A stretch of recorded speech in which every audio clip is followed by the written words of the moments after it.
Thank you, friends. Nice coming back to you once again.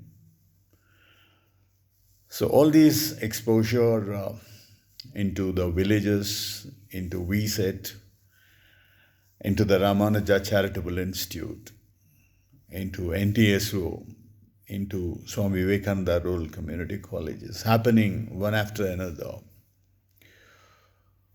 made me very deeply think about the country and its future and how to fix the whole thing and then take it forward. And out of this came the thought of forming the first Indian Institute of Governance. Certainly, institutes like Indian Institute of Technology, Indian Institute of Management, which all happened in the 50s to 90s, 2000, has brought in a huge change, development into the country by giving the right type of education. A set of people who then went about in the country and into the world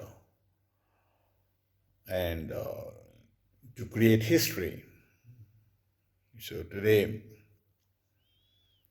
we know that Indians are thought leaders, action leaders in the world, in many of its corporates, and of late in many of the governance also in various countries.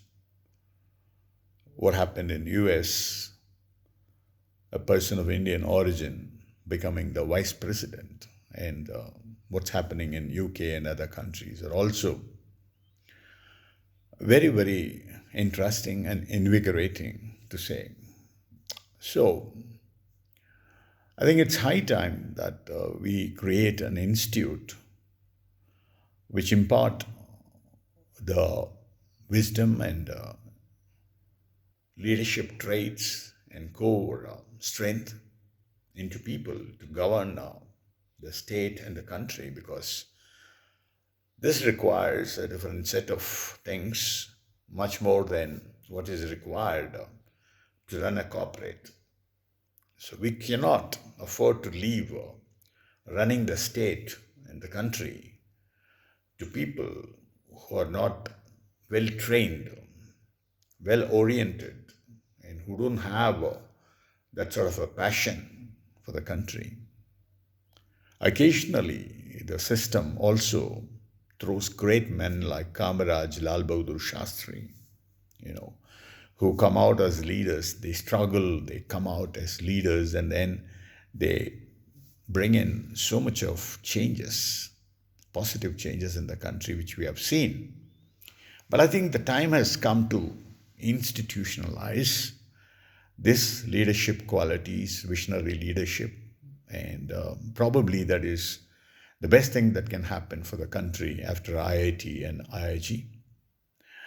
With those thoughts, I wrote to the then Prime Minister, Ms. Vajpayee, this thought process, and then from his secretariat came a letter of appreciation, which emboldened me. And I started talking about Indian Institute of Governance in various platforms, particularly with the young students, I think, who were thrilled. Said, Hariharan sir, I think this is very much needed. We need a path through which ordinary people like us can, equip ourselves and then dedicate ourselves to the nation, and then take part in the governance of the country. So I started talking about it, and I also went and met some of the great men in Tamil Nadu and started discussing about Indian Institute of Governance. And they all responded very positively and said, Hariharan, this is a great idea. We should not leave it just like that. We should certainly take it forward.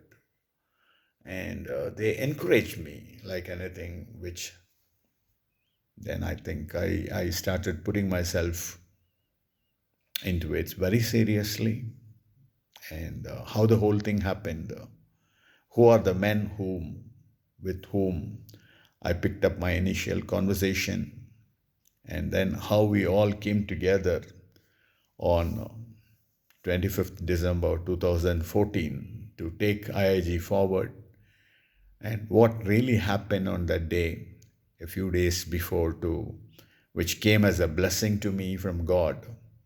We will talk about it in my next episode. Till then, bye. Thank you.